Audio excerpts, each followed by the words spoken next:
નવસારીમાં ઝોમેટો સાથે જોડાયેલા ડિલિવરી પાર્ટનરોએ આજે પોતાની વિવિધ માંગણીઓને લઈ હડતાળ શરૂ કરી હતી અને કલેક્ટર કચેરીએ પહોંચીને આવેદનપત્ર પાઠવ્યું હતું।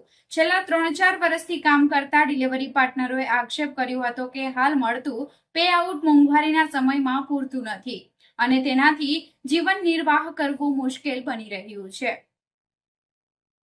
ડિલિવરી પાર્ટનરોના જણાવ્યા અનુસાર લાંબા અંતરના પિકઅપ અને ડિલિવરી માટે યોગ્ય વળતર આપવામાં આવતું નથી। 8 થી 10 કિલોમીટર સુધી ડિલિવરી કરવા છતાં માત્ર 35 થી 40 રૂપિયા જેટલું જ પે આઉટ મળે છે। ઉપરાંત કસ્ટમરનું લોકેશન ખોટું હોવા છતાં ડિલિવરી પૂર્ણ કરવામાં આવે છે, છતાં રોંગ ડિલિવરી દર્શાવી તેમની કમાણીમાંથી કપાત કરવામાં આવતી હોવાનો પણ આક્ષેપ કરવામાં આવ્યો હતો। હડતાળ પર ઉતરેલા ડિલિવરી પાર્ટનરોએ જણાવ્યું કે અન્ય શહેરોમાં મળતી દૈનિક ઇન્સેન્ટિવ યોજના નવસારીમાં પણ અમલમાં મૂકવામાં આવે તેવી માંગ છે। સાથે જ ગ્રાઉન્ડ લેવલ પર પૂરતો સપોર્ટ ન મળતો હોવાથી ફરિયાદ પણ તેમણે વ્યક્ત કરી હતી।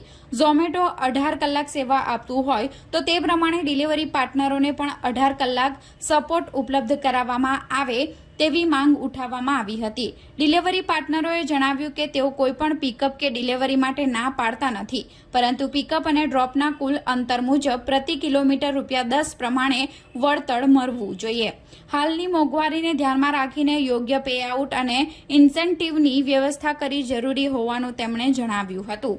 સાથે જ હડતાલના કારણે નવસારીના લોકોને ડિલિવરી સેવામાં પડતી મુશ્કેલીઓ બદલ ડિલિવરી પાર્ટનરોએ માફી પણ માંગી હતી।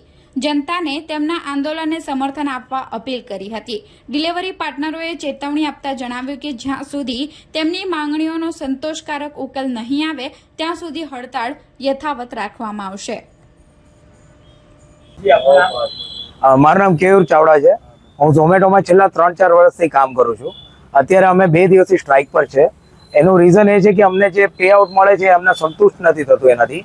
જે પહેલાં અમને પે આઉટ મળતું હતું અને અત્યારે જે પે આઉટ મળે છે એમાં ફરક છે અને હાલની જે મોંઘવારી છે એ રીતના જે પે આઉટ મળે છે એ અમને સેટિસ્ફાઈડ નથી થતા। અમને પોસાતું નથી।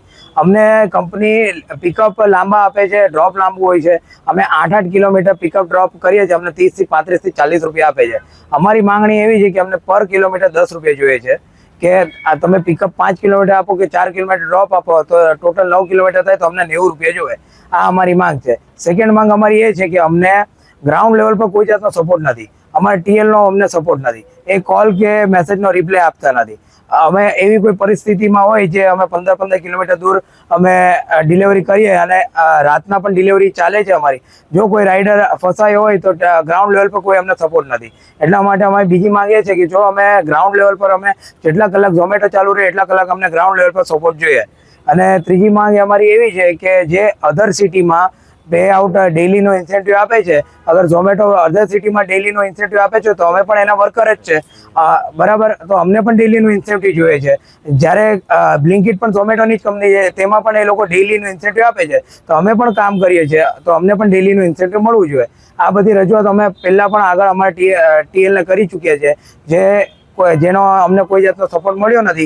ઇવન નવસારીમાં કોઈ ઓફિસ નથી કે જ્યાં અમે જઈને એમને કોન્ટેક્ટ કરી શકીએ અને અમારી ઉપર કોણ છે ને અમારે કોન્ટેક્ટ કોને કરો કે કેવી રીતના કરો એ કોઈ રસ્તો જ નથી અમારી પાસે। છેલ્લે અમે અહીંયા મીડિયા તરફ પાસે આવ્યા છે અને અમે આજે મામલતદાર આપણે કલેક્ટરમાં અમારી આવેદનપત્ર આપવા માટે આવ્યા છે અને બસ ખાલી નવસારી પરિજનોને એટલી એક અમારી વિનંતી છે કે અમારા થકી જે એમને પ્રોબ્લેમ થઈ છે એના માટે અમે માફી માંગીએ છીએ અને આગળ અમારો સંઘર્ષ આવી રીતના ચાલુ રહેશે જ્યાં સુધી અમારો મુદ્દા અમારા છે એ માન્યમાં નહીં આવે ત્યાં સુધી।